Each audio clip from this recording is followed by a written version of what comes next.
C'est bon, on est en direct. Très bien. Donc, bonjour à tous. Merci de vous être connectés.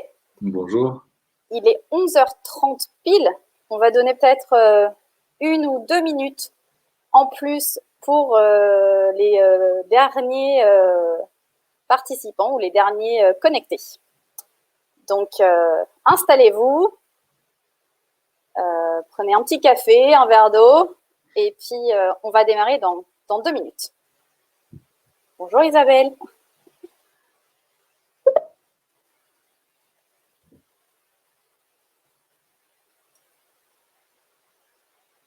Alors, vous voyez toujours la présentation de votre côté aussi, Julien? Je pense que c'est bon.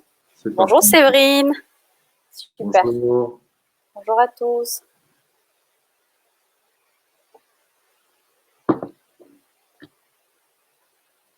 Et oui, petit à petit, il y a des gens qui arrivent, ça c'est super. Hop. Allez. 30 secondes en plus, comme ça, on ne va pas déborder sur l'agenda de tout le monde. Et comme ça, on va vraiment respecter les temps. Et surtout vous, Julien, merci d'avoir accepté cette invitation à ce webinaire. Voilà, il est 11h32. Donc, je vous propose qu'on démarre tranquillement. Déjà par une petite question de logistique, ensuite présentation, puis on va rentrer directement dans le vif du sujet. Donc, en termes de logistique, l'événement va se dérouler en 30 minutes dans un premier temps avec l'échange avec notre intervenant. Et ensuite, on va ouvrir une session aux questions. D'ici, enfin, peut-être 15 minutes à la fin, on va dédier 15 minutes pour les questions. Dans tous les cas, pour tout le monde, n'hésitez pas, si vous avez des questions, vous pouvez les mettre directement dans le chat ou bien dans l'onglet questions qui est normalement à la droite de votre écran. Et puis, on va essayer d'y répondre soit au fur et à mesure ou si on est vraiment dans l'échange et qu'on ne veut pas, parce qu'on est très inspiré, on ne veut pas s'interrompre, on regardera plutôt les questions vers la fin. Voilà. Merci à tous d'être connectés. Merci à vous, Julien. Merci à vous. Merci de m'inviter. Le but de ce webinaire, c'est que vous nous expliquiez, que vous nous partagiez plutôt votre expérience sur le sujet « Comment accompagner la croissance avec des feedbacks réguliers et des objectifs clairs ». Donc, je me présente, Fanny Dana, Customer Success Manager chez Zest. Et je vous laisse vous présenter Julien, ainsi que présenter l'entreprise Hardloop. Je vous laisse la parole. Merci Fanny. Déjà, merci à Zest pour cette invitation. Bonjour à tous. On va essayer de, je vais modestement vous partager notre expérience avec l'outil Zest. Donc, je m'appelle Julien Jérémy. J'ai 41 ans et je suis le cofondateur de l'entreprise Hardloop, qui est une plateforme e-commerce dédiée au sport de plein air. Donc, tous les sports qu'on peut pratiquer en pleine nature sans dégrader le terrain de jeu. On vend du matériel de sport, des tentes, des sacs à dos, des chaussures de trail, des bâtons, etc. à tous les amoureux des sports de plein air. On est aujourd'hui une quarantaine de personnes, 41 si je ne dis pas de bêtises depuis hier matin. On en accueille toutes les semaines. Et on a une mission assez simple qui est d'aider les gens à trouver le meilleur matériel pour partir à l'aventure. Super, merci beaucoup. Pour en parler un petit peu plus sur Hardloop, du coup, vous avez pas mal grandi, on va dire, les derniers mois. Est-ce que c'est le contexte qui a aidé, le fait que effectivement vous soyez dans le e-commerce, donc le vent un petit peu en poupe sur ce sujet? Je pense que ça n'a pas le contexte a plutôt facilité les choses, mais globalement, on a fait le budget qu'on avait prévu avant l'épisode un peu long pour tout le monde du Covid. Voilà, donc c'est plutôt de certaines typologies de produits qui chez nous ont décollé peut-être un peu plus rapidement que d'autres. Mais à contrario, sur la partie ski, cet hiver, ça a pêché. Et on a la raquette à neige, en revanche, a explosé. Les gens ont beaucoup plus couru, beaucoup plus randonné. Donc, voilà, les choses se sont plutôt équilibrées. On est en forte croissance depuis nos débuts, à peu près 55% de croissance annuelle depuis notre lancement. Et l'année dernière, ça a été un petit peu plus rapide mais plus parce qu'on a décidé d'accélérer que par le contexte, quoi. Super, ok. En tout cas, félicitations. Et du coup, vous allez pouvoir en parler un petit peu plus. Si vous pouvez nous expliquer le contexte de pourquoi vous avez décidé d'utiliser Zest. Alors, nous, le constat, c'est qu'on a, il y a 2 ans maintenant, l'été 2019, on a des salariés qui ont ouvert un bureau à Annecy. On était en région parisienne historiquement, on est tous à Annecy maintenant. Et on a commencé à travailler à distance avec des gens avec qui on s'entendait bien et tout fonctionnait bien. L'équipe a grossi à Annecy, puisque par nature, notre secteur, c'était plus simple de recruter à Annecy qu'en région parisienne. Et on s'est retrouvé à faire beaucoup d'allers-retours.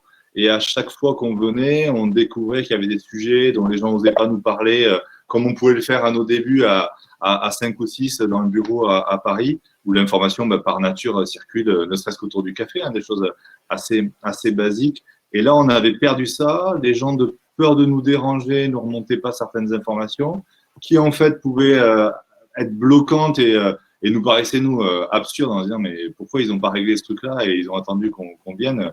C'est pas grave. Et on s'est dit, il y a un moment, il faut qu'on arrive avec le fait que l'équipe grossisse et soit sur plusieurs sites, à mieux faire circuler l'information et à récupérer du feedback.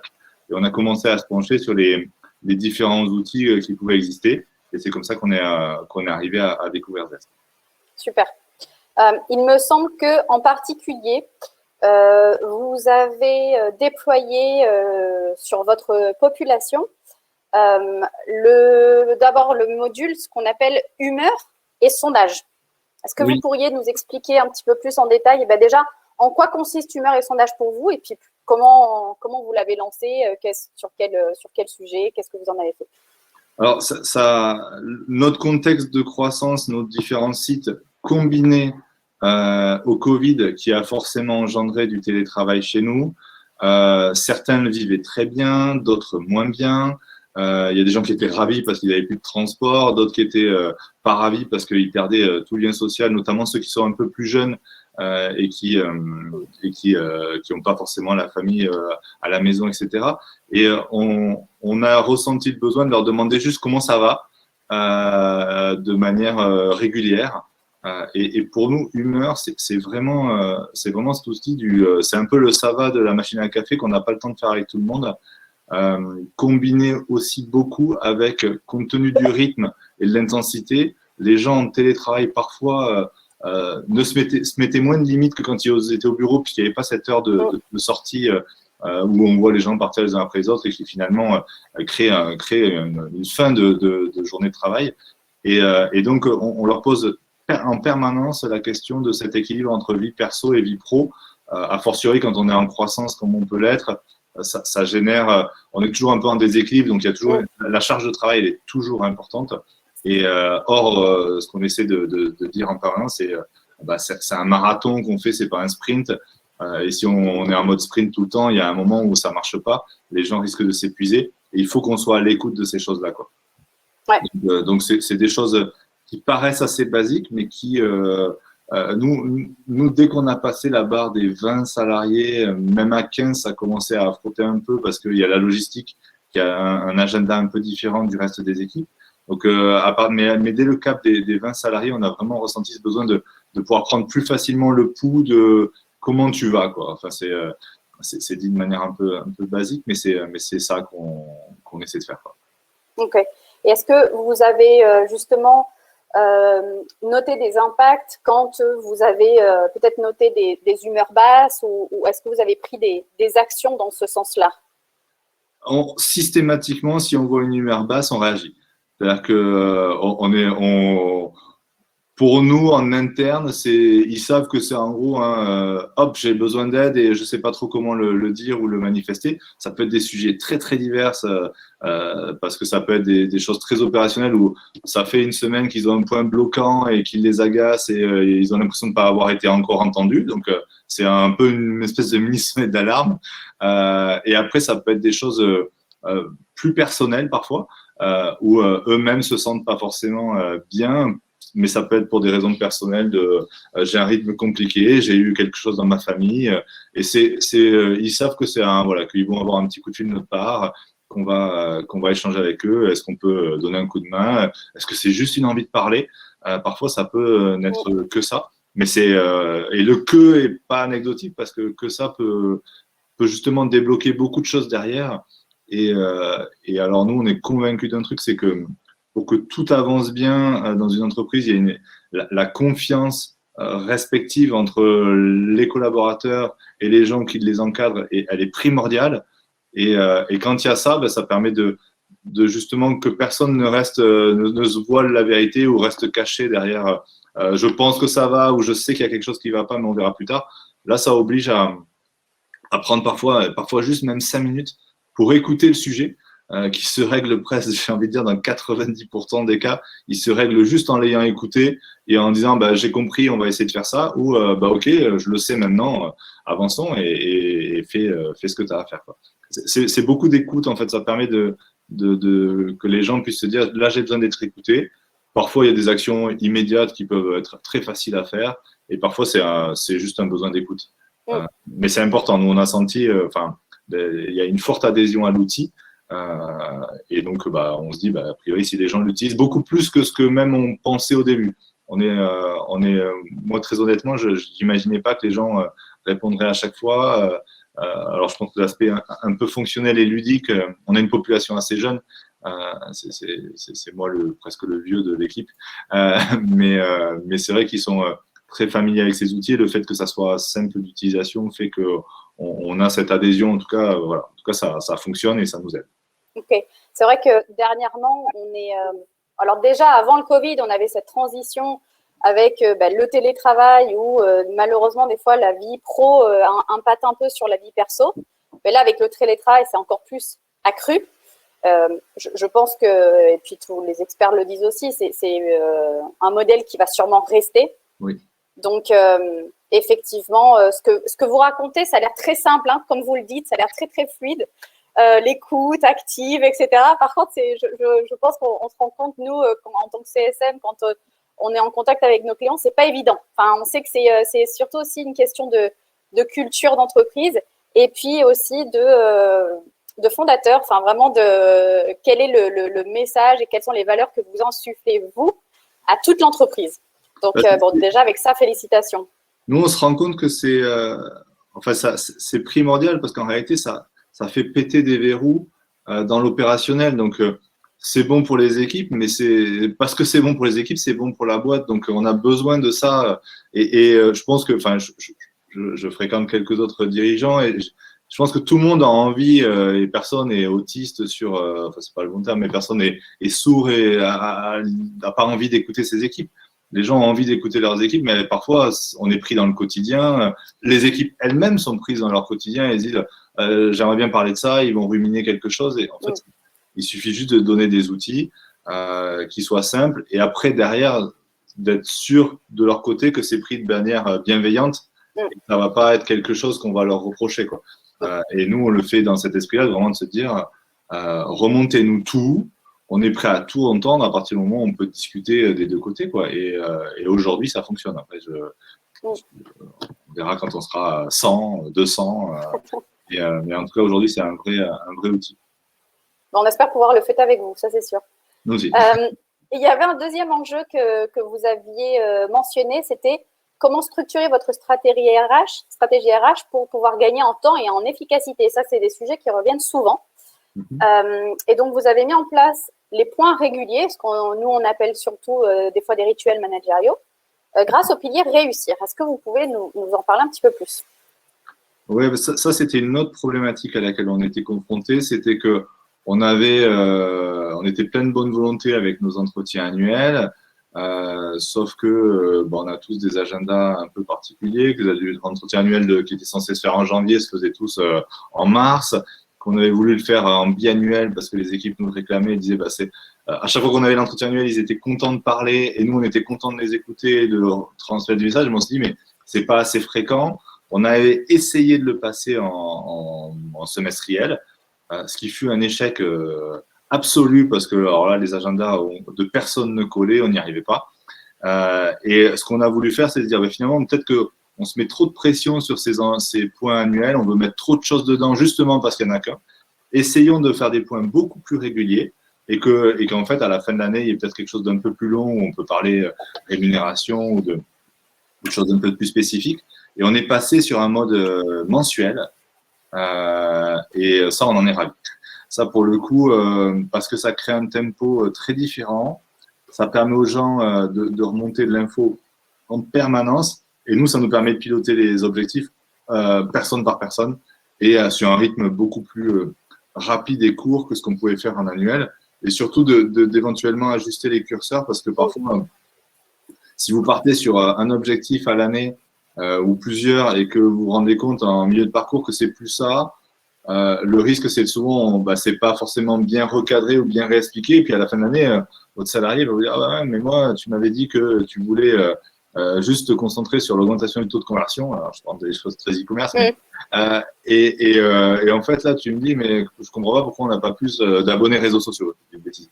Et clairement, au moins là, on est sûr qu'on a un alignement parfait entre ce qui est important à nos yeux à court terme et moyen terme et ce que les équipes font. On n'a pas de sujet, tout le monde, nous, est investi, travaille, est sérieux. Donc ça c'est, on a cette chance. En revanche, quand on parlait avec eux, très souvent, on dit, mais pourquoi tu as mis ça en haut de tapis là à quel moment tu penses que c'est plus important que telle ou telle autre chose? Et en fait, on se rend compte que c'est juste qu'on ne l'avait pas dit ou pas clairement dit. Et là, le fait d'avoir des choses écrites et des points mensuels permet en tout cas d'être sûr qu'on a un parfait alignement entre ce qui nous paraît important à court terme et là où on veut aller. Et ça, clairement, ça change beaucoup les relations parce que le salarié, pour le coup, lui, comme on lui a dit parfaitement ce qu'on attend de lui, il se concentre là-dessus. Comme il se concentre sur ce qui est important pour nous, on va le féliciter parce qu'on est content, parce que le truc important pour nous se réalise. Et donc, c'est une espèce de cercle vertueux où nous, on est content, lui aussi, et la boîte avance plus vite. Et pareil, ça paraît simple et basique. On dit, mais comment on l'a pas fait avant? Mais c'est pas faute de le vouloir, mais c'est que c'est pas simple à organiser avec de l'Excel. On a nos vieilles habitudes à 5, donc on se dit, oui, ça marchait bien avant. Ouais. Avant, oui, à 5, pas à 40. Et voilà, tout simplement. Donc, pareil, des choses assez simples et qui paraissent évidentes en les disant, mais qui nous produisent des effets. D'ailleurs, hier, vous avez parlé d'une petite anecdote. Vous avez fait sauter votre point de juin. Oui. Vous avez été mauvais élève sur Oui. Zest. Et du coup, vous me parliez d'un impact, justement. Ouais, on a fait, comme on avait fait ceux du mois de mai un peu plus tardivement, on s'est dit on va faire sauter ceux du mois de juin parce qu'on manque de temps. Là, nous, c'est la saison là qui est vraiment dedans, les gens préparent leurs vacances, etc. Donc, il y a un rush, il y a les soldes qui arrivent dans quelques jours.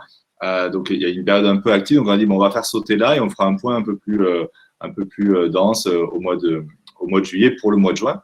Et là, en fait, on se rend compte que ce point-là, il manque. Donc, on a des remontées de tout le monde, d'un peu tous les coins ou entre les couloirs. Et donc, en fait, on a tout perdu. C'est-à-dire qu'on perd plus de temps en ayant fait sauter le point. Et en plus, on crée de l'insatisfaction parce que les gens, ils ont l'impression qu'ils vont devoir attendre avant de nous remonter un point qu'ils avaient prévu de nous remonter à ce moment-là. Et donc, on se rend compte qu'en quelques mois, puisque les points mensuels, on fait ça maintenant depuis 4-5 mois, pas plus, c'est devenu une habitude. Et c'est devenu un besoin de la part des équipes. Et nous, in fine, on voit bien que quand on ne le fait pas, c'est beaucoup plus, pas la pagaille, c'est un grand mot, mais en tout cas, ça génère de la remontée informelle. Et le risque, c'est qu'on oublie, on va dire oui à quelqu'un dans un couloir parce qu'il dit, ah, en fait, il y a telle problématique. Et tout d'un coup, on va peut-être l'avoir en tête, se dire, je vais le noter plus tard, et l'oublier, et créer potentiellement de l'insatisfaction. Et ça, voilà, je pense qu'on nous y reprendra plus sur ces points zappés, mais c'est vrai que ça nous illustre, en tout cas en interne, l'importance sous quelque forme que ce soit d'avoir des points réguliers quelque part. Et du coup, j'avais deux petites questions par rapport à ça pour réagir. Alors, la première question, c'est une affirmation. D'après ce que j'entends de votre discours, en fait, l'outil qui est digital, bien sûr, ne remplace pas l'humain. On est vraiment, en fait, là sur de la plutôt, structuration. Du coup, les équipes, effectivement, peuvent voir des sujets importants pendant des points, des créneaux fixes.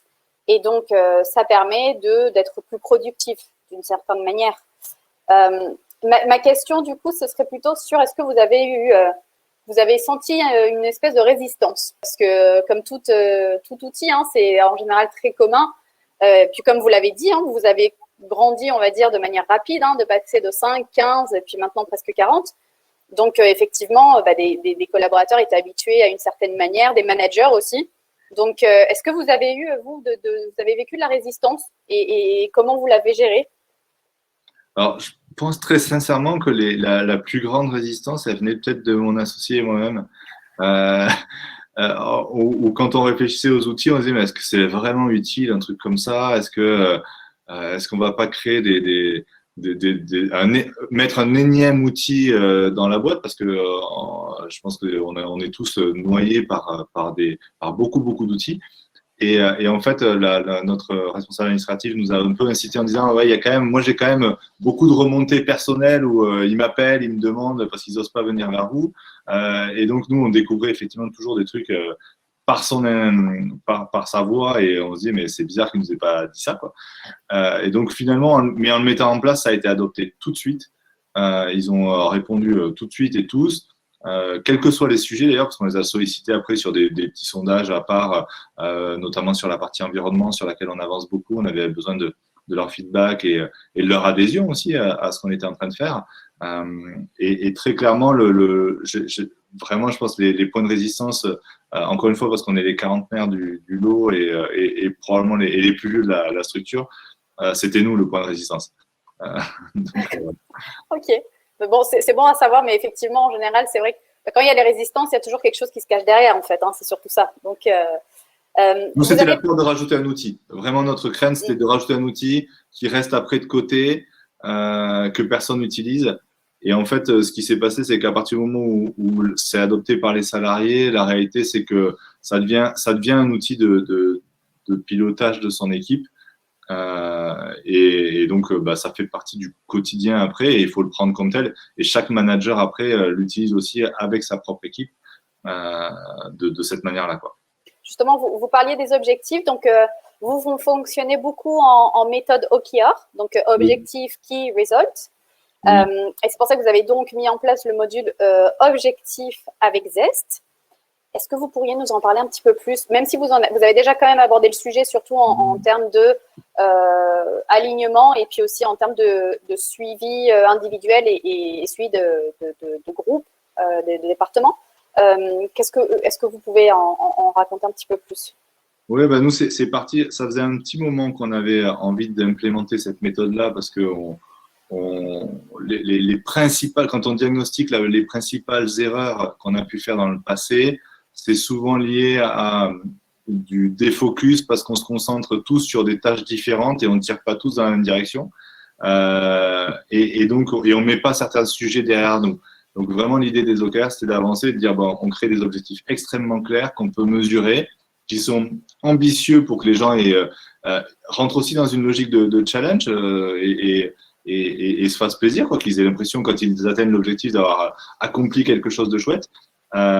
Et qu'ils comprennent, donc qu'on fait en cohésion avec eux-mêmes, voilà, ils comprennent pourquoi c'est ça qui est important. Maintenant, de plus en plus, c'est eux qui remontent les OKR des périodes qui vont arriver.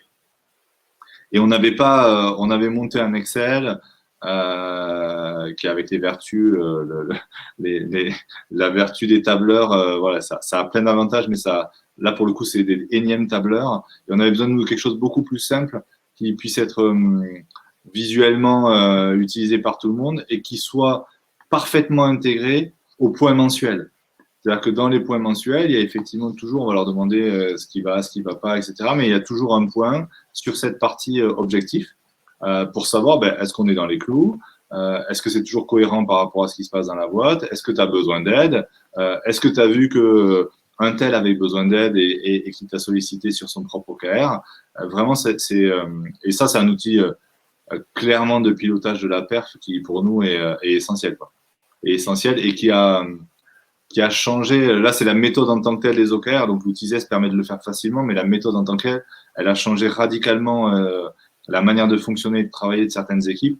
Et en termes de performance, il y a des sujets que tout le monde considérait comme importants, mais qui étaient mis de côté parce que pas la bande passante. le fait de mettre les OKR en place nous a obligés à dire, comme il y a ça, tu as des périodes dédiées dans ta semaine aussi où tu vas te concentrer vraiment sur ces points-là pour être sûr que à la fin du mois, quand on va s'en reparler, ça avance. Et on a même maintenant un point, alors là, plus informel, mais dans les points hebdomadaires, c'est t'en es où sur tes OKR, comment ça se passe, est-ce que tu as besoin d'aide, et il y a un reporting hebdomadaire qui part à toute l'équipe avec les objectifs de tout le monde pour voir si ça avance, s'ils ont besoin d'aide, si on peut les aider. C'est toujours construit en logique bienveillante, c'est-à-dire c'est pas quelque chose pour se dire est-ce que tu as fait ta target ou tu n'as pas fait ta target, c'est est-ce que ça avance, on a un objectif commun, il y a un objectif de boîte, ça descend département par département jusqu'aux stagiaires qui viennent d'arriver et qui a sa petite contribution. Et donc lui aussi, ça donne du sens à son travail parce qu'il sent que c'est un élément du tout et pas qu'il bosse sur un sujet parallèle que peut-être on va regarder un jour. Non, il bosse sur un sujet et de ce qu'il va faire dépend l'objectif de la personne qui est au-dessus de lui, qui dépend, etc. Et permettra à la boîte d'arriver à l'objectif global. Et ça, clairement, ça change beaucoup de choses, quoi.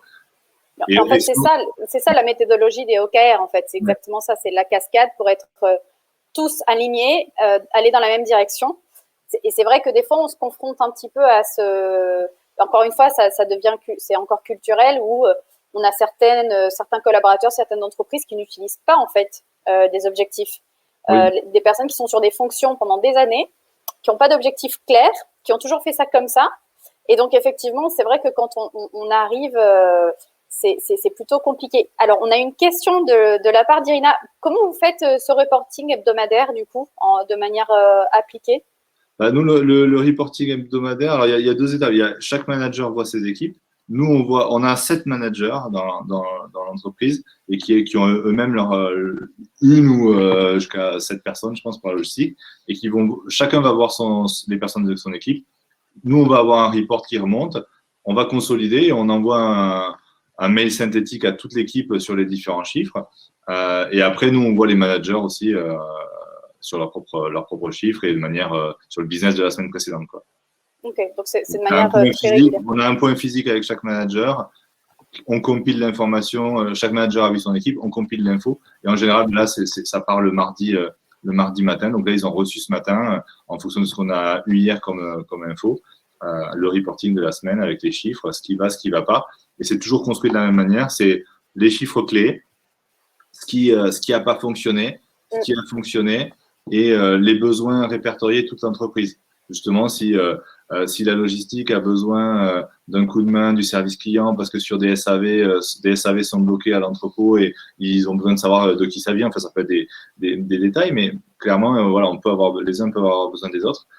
Et le SAV, la vitesse de traitement des SAV, c'était un des objectifs du trimestre de l'équipe du service client, de manière à ce qu'on soit encore plus rapide sur cette partie-là. Et donc, comme ça marche conjointement avec la logistique, ils ont un OKR commun. Et donc, voilà, chacun s'alimente. Et quand il y en a un qui a bloqué, on remonte et ça permet d'être sûr que l'information elle circule et qu'on n'attend pas non plus un mois pour bouger, quoi. Clairement, on est convaincu que il n'y a pas de bouleversement qui nous feront avancer. C'est que c'est une somme de petites choses qu'on va faire mieux semaine après semaine. Souvent, de manière caricaturale, on dit aux équipes, aujourd'hui on est 40. Si chaque semaine on fait un tout petit détail mieux chacun, ça fait 40 améliorations par semaine, fois 52 semaines. À la fin de l'année, on n'a pas la même boîte. Et il ne faut surtout pas se dire on va chercher la martingale qui va révolutionner toute l'entreprise. Enfin, nous, on n'y croit pas. Il y a peut-être des formules magiques et n'hésitez pas à les mettre dans les commentaires, on est preneurs. Mais voilà, nous, on pense que c'est une somme de petits détails et surtout de refuser tout ce qui est répétitif. C'est-à-dire que là, ces méthodes-là nous permettent de se dire, en fait, quand vous bloquez sur quelque chose, que vous faites toujours la même tâche, si c'est toujours la même, si ça peut être fait par un robot, il faut qu'on le fasse faire par un robot, quoi. Et derrière, on va se concentrer sur ce qui est de la valeur ajoutée. Et justement, la plus belle illustration pour nous à court terme de ce qui s'est passé sur les OKR, c'est avec l'équipe service client qui a cette problématique qu'on plein de services en général, c'est qu'ils gèrent du flux. Donc, il y a de l'entrée en permanence. C'est des tickets, du chat, des appels téléphoniques. Donc, ils sont en permanence confrontés à du flux. Donc, c'était compliqué pour eux de dire, on va changer le process du SAV. On va alimenter de manière beaucoup plus détaillée le centre d'aide. On va changer, on va créer un formulaire plus intelligent pour les clients. Ça, c'était des projets qui paraissent évidents, que tout le monde avait en tête, mais qui ne voyaient jamais le jour. Et là, le fait de dire on passe en mode OKR, ça devient votre priorité de travailler sur ces sujets-là. Ils ont tous des espaces dédiés pour ça, et donc ça avance. Et donc, eux sont super contents parce que tout d'un coup, leur quotidien devient en plus encore plus intéressant parce qu'ils vont résoudre des problématiques qui vont faire que globalement, ils ont moins de messages, donc plus de temps pour travailler sur des choses de fond, et les clients sont plus contents. Donc, tout le monde, voilà. Et ça, c'est simplement de la méthodologie et des outils. Mais voilà, donc nous, ça me sert à ça. C'est un des exemples, mais rien que pour ce genre de détails, on en est ravis. Ce que vous venez de dire, c'est tellement vrai. Alors, on en a parlé hier, effectivement, le e-commerce, on va dire que c'est une branche dérivée du retail, mais ça reste quand même du commerce. Et quelque chose qui est vrai. C'est du commerce, exact. Et quelque chose qui reste très vrai et dont on parle souvent avec nos clients retailers, c'est ce qu'on appelle la symétrie, en fait. C'est-à-dire que comme on traite les collaborateurs, en fait, nos collaborateurs traitent nos clients. Donc, on est vraiment dans ce cercle virtueux. Et là, vous en avez parlé parfaitement avec le service vente et service client. C'est-à-dire que effectivement, une personne qui est complètement engagée, qui se sent écoutée, qui n'a pas de choses bloquantes dans son travail, bien entendu, va faire un travail beaucoup plus, de manière beaucoup plus naturelle, beaucoup plus engagée. Et donc ça, forcément, ça va se sentir directement dans ses résultats. Et dans le cas du retail, les résultats, c'est l'expérience client. Donc ça se sent directement, en fait. Je voudrais… alors, vous avez quand même été hyper transparent et hyper explicite sur les 3 piliers, donc humeur, sondage, les points réguliers, puis les objectifs. Donc, vous avez parlé de cercle virtueux, vous avez parlé aussi de bienveillance, de communication, d'alignement des objectifs, de productivité. Enfin, je pense que vous avez été vraiment très, très explicite. Comment vous pourriez, on va dire, résumer tout ça dans les petites dernières minutes qui nous restent avant de passer s'il y a des questions, bien entendu. Comment on pourrait clôturer, on va dire, votre expérience ou ce voyage avec Zest? Oui, c'est un beau mot. C'est un très joli mot. Non, moi, si je devais résumer ça, je dis que ça a clairement amélioré la circulation de l'information. C'est-à-dire qu'on a retrouvé ce qu'on pouvait connaître à 4 ou 5, et même si on est 40 aujourd'hui, ça circule aussi bien. Et ça crée du lien même avec les équipes et leurs propres managers. Donc ça, c'est très chouette.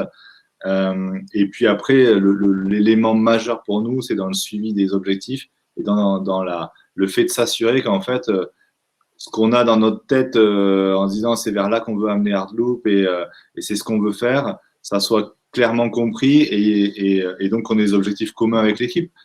C'est le petit exemple en tête qu'on a, c'est le 22 juin. On a travaillé pour devenir neutre en carbone. On avait envie d'aligner ça avec la journée de la Terre qui tombait le 22 avril.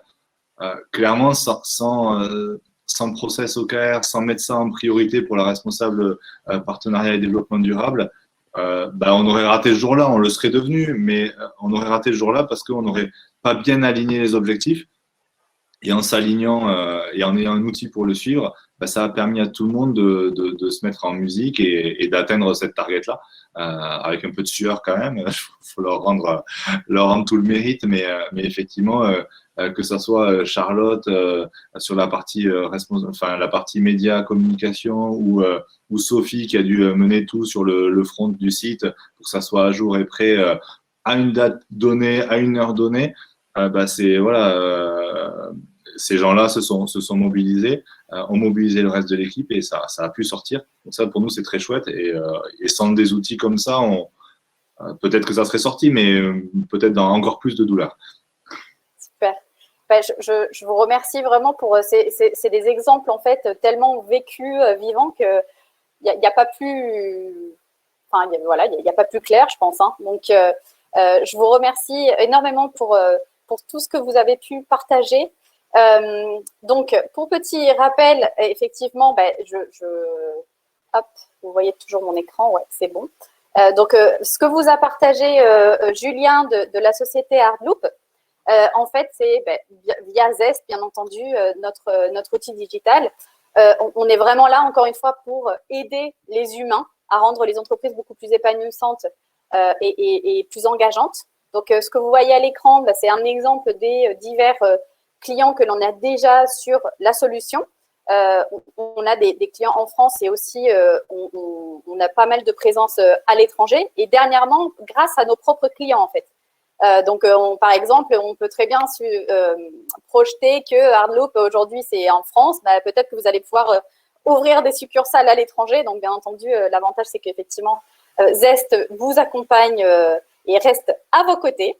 Et par rapport à ce sujet-là, écoutez, pour clôturer ce point, ce webinaire plutôt, donc je vais vous laisser la parole ensuite par rapport à si vous avez quelques questions.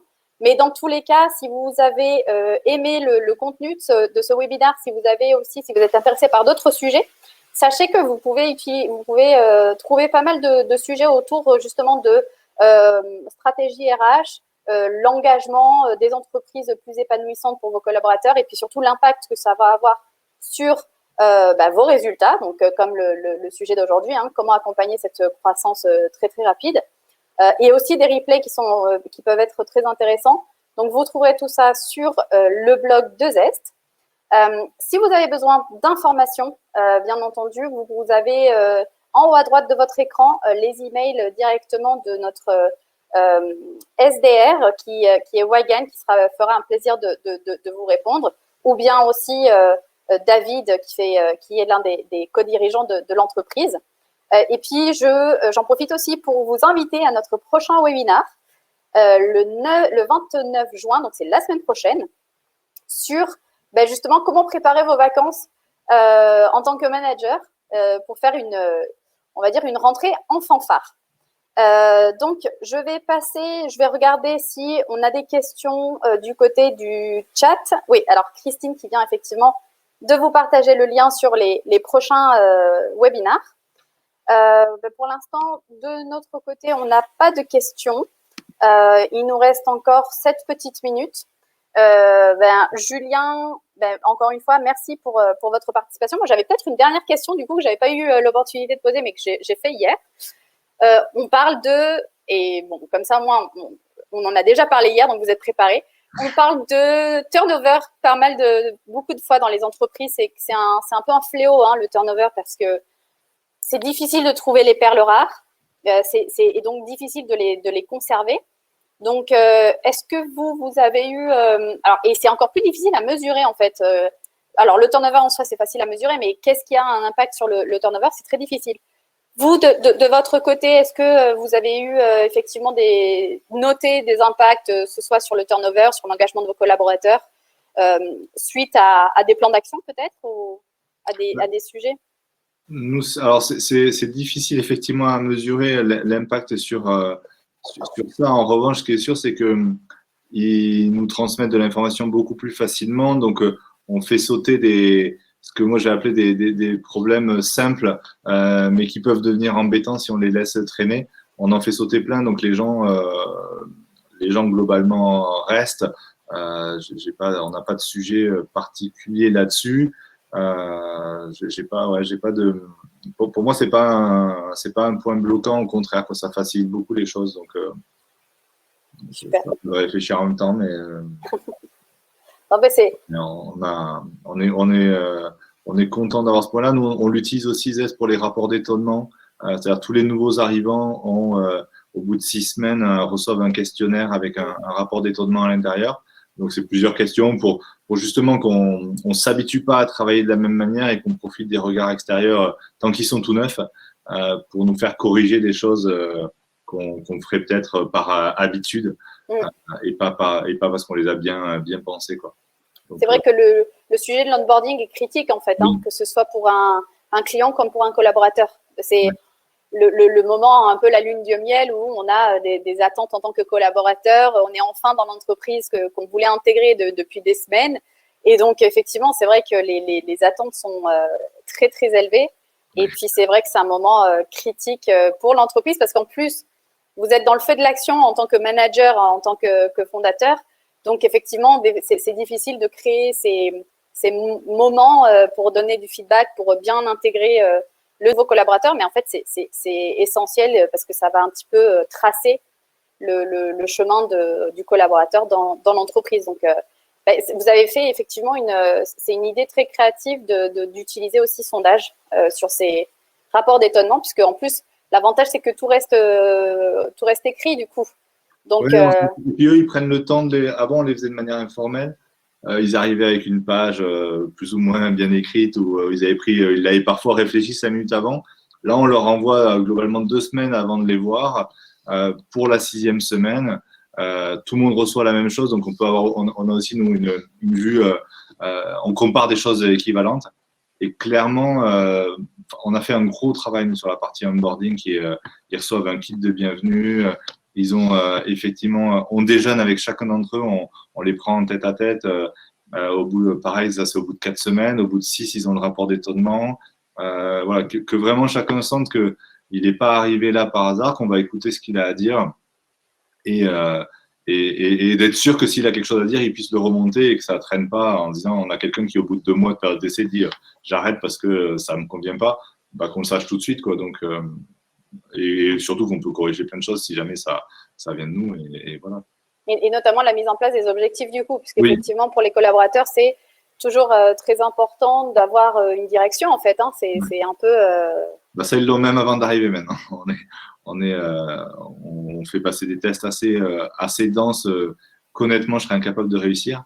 Mais au moins, ils savent où ils mettent les pieds et clairement, ça permet voilà, on leur explique très clairement dans le test quel va être leur poste, pourquoi, quelle va être leur mission vraiment, au moins sur la première année, pourquoi on a besoin d'eux. Voilà, toujours pareil, d'avoir des objectifs alignés, ça nous paraît être idéal parce que on est sûr de s'être compris, mais j'ai envie de dire, c'est comme dans le couple, si on se parle bien, normalement, c'est un peu plus facile. En général, la communication, ça aide. Ça a été prouvé, effectivement, entre les humains. Très bien. Je vous remercie énormément pour ces 45 minutes que vous avez passées avec nous. Merci pour votre temps et voilà. Vous avez pu illustrer vraiment très, très bien. Je pense que les personnes qui se sont connectées vont partir avec des idées beaucoup plus atterries parce que c'est pas évident aussi quand on passe ce changement de nos 0 objectifs à mettre en place des OKR. Donc là, vous avez su vraiment expliquer, commencer petit à petit.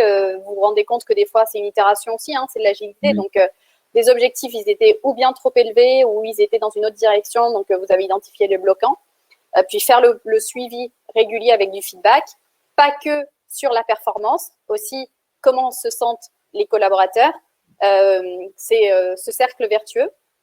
Donc, voilà, je pense que les personnes qui ont participé vont repartir avec des exemples hyper appliqués et puis aussi structurantes de comment pouvoir mettre en place les OKR. Donc, encore une fois, merci beaucoup pour votre participation. De toute façon, nous, on reste en contact puisque je suis votre CSM, donc votre contact dédié. Et puis, merci à tous d'avoir participé à l'événement. Si vous aurez disponibilité du replay d'ici quelques jours, si je ne me trompe pas. Et puis, le prochain webinaire, du coup, la semaine prochaine, le 29, comment préparer cet été pour les managers. Merci, Julien. Je vous souhaite une bonne journée. Merci beaucoup, Fanny. Merci à tout le monde pour son temps. Très bonne journée à vous. Merci. Au revoir.